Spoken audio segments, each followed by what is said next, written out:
for all of your contributions, and I would like to bring greetings on behalf of our provincial government, our Premier John Horgan, to wish you a very successful contest. Thank you and see you later.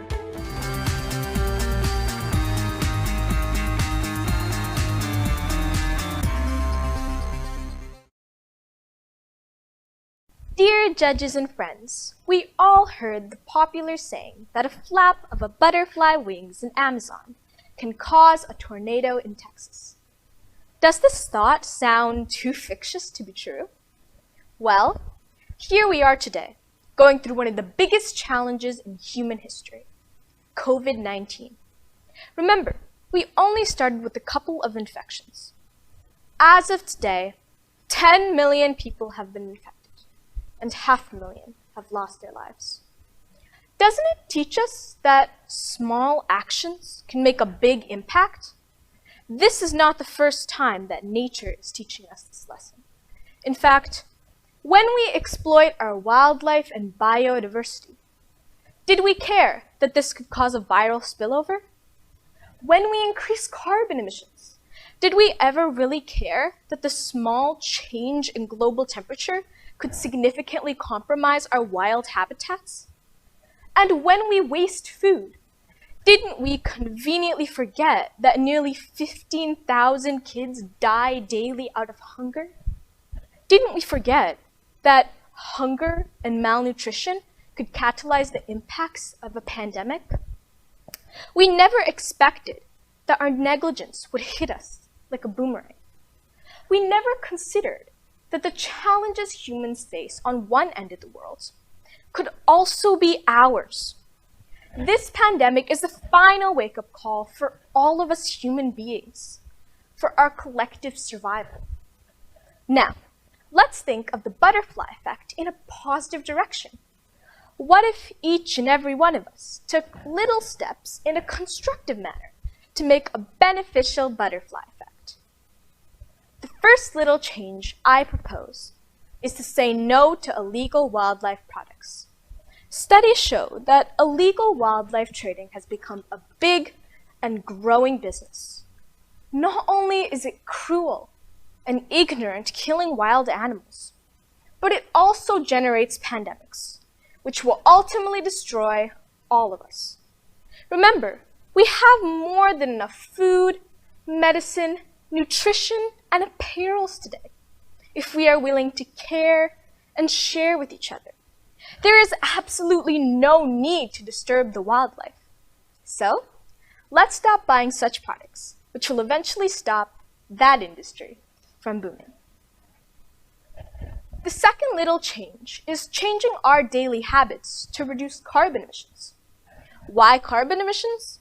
Well, when we increase carbon emissions through our daily activities, remember, we are all contributing to a rise in global temperature, which means ice flows are diminishing in the Arctic. And polar bears have to swim farther out to hunt for seals. There are thousands of more examples on wildlife becoming climate change refugees. How cruel are we, right? Globally, scientists believe that global warming and habitat loss is associated with spreading diseases from wildlife to humans, such as Ebola, SARS, COVID-19, and many others. We destroy their habitat, and we get the reward in the form of epidemics. The increase in global temperature also means that regions that stay frozen all year long are starting to melt. These regions are called permafrost, a good reservoir for ancient bacteria and viruses. For example, scientists found the 1918 Spanish flu virus in bodies buried in the graves of Alaska's tundra. 4 years ago, a 12-year-old child died, and 20 other people were infected by anthrax in the remote part of Siberia, where permafrost soil had thawed, exposing a corpse of a reindeer that had died 75 years earlier from the same disease. So, every one of us has to act now to minimize global warming. If not, our existence will be under question. So let's try to cut down carbon emissions in every single activity we do in our daily life. How? Let's cut down the use of plastics. Recycle as often as we can. Avoid the use of single-use plastic cups. Take shorter showers, bike to work, and even change our daily food habits and whatsoever possible. The third set of changes I propose is to stop wasting food. Globally, we produce enough food to feed everyone. Unfortunately, 1/3 of the total food produced is wasted. 1/4 of that wasted food is enough to feed all the hungry people in the world. So, let's take up the Zero Hunger Challenge and consider someone else's hunger as our own. Wasting food also increases global warming. When you throw one apple away, we are neglecting the 100 liters of water it took to get that apple to its consumer. Wasting food accounts for 3 times higher emission than what all aeroplanes emit. So please, buy only what you need. Friends, we have to bring our compassion back beyond borders, beyond race, and beyond all boundaries. By changing the micro habits in our daily life, we are reconstructing this Mother Earth as a better place to live. So let's pledge to say no to illegal wildlife products, reduce carbon emissions in every single step in our daily life, and buy only what we need, if possible, from a local market. When we all care for each other and our environment this way, that would create a positive butterfly effect, a far-reaching ripple effect in a positive direction, making this planet a paradise for us and our generations to come. Thank you. Okay, for the middle group, this is between ages of 10 and 13, I believe.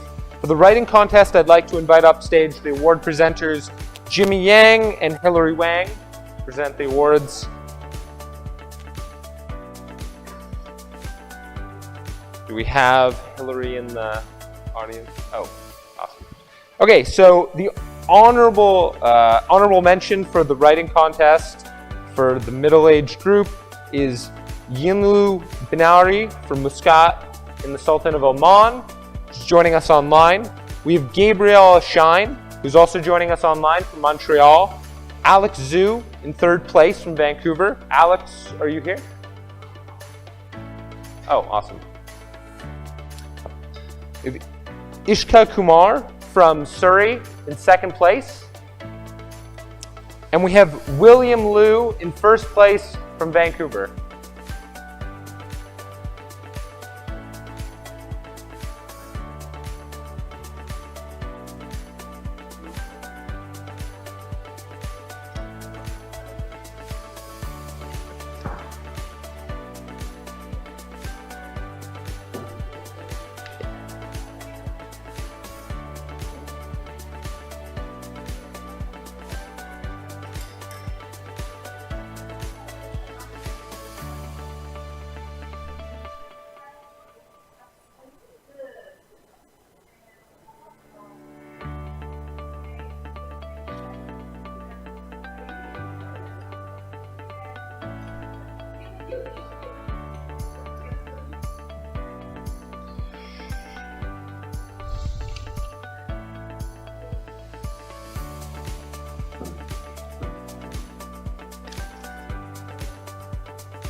Awesome. Can we get a big round of applause for all our award winners? Thanks so much. Congrats. Oh.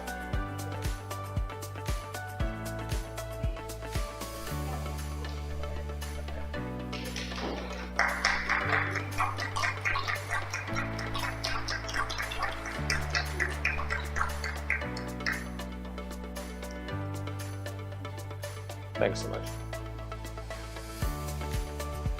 Thanks so much. I think we're going to call up the middle age group for the public speaking awards. So I want to invite up our award presenters for these awards. So Jason Liu and Julia Howgate, can you come up on stage?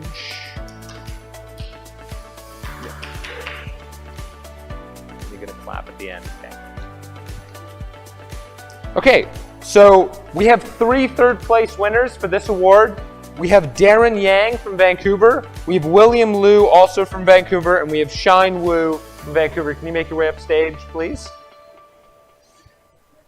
In our second place winners, we have Ishka Kumar from Surrey and Sarah Gear from Richmond.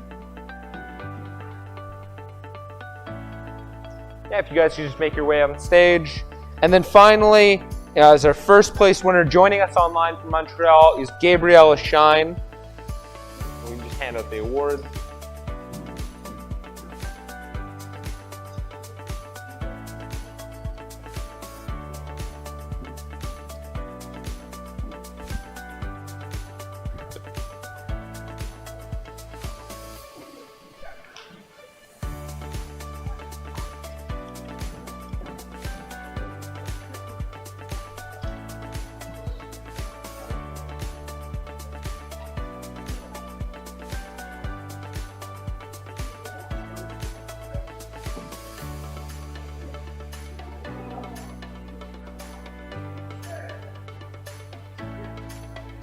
Yeah, third place joining the stage.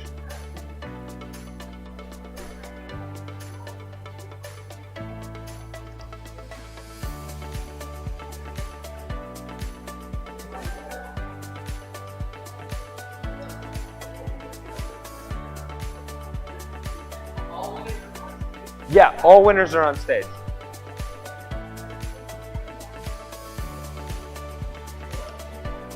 Do we have the awards for Sarah over here?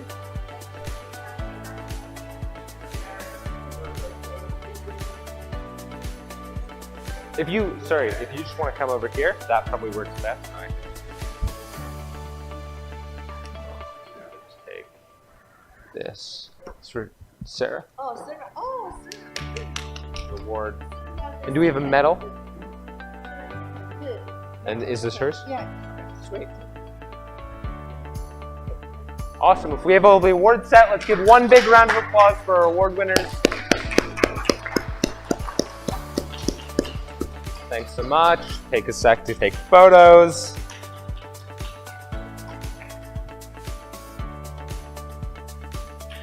Awesome. If we have all the photos, then let's move to our next group of award winners. So if everybody just wants to exit the stage from the right.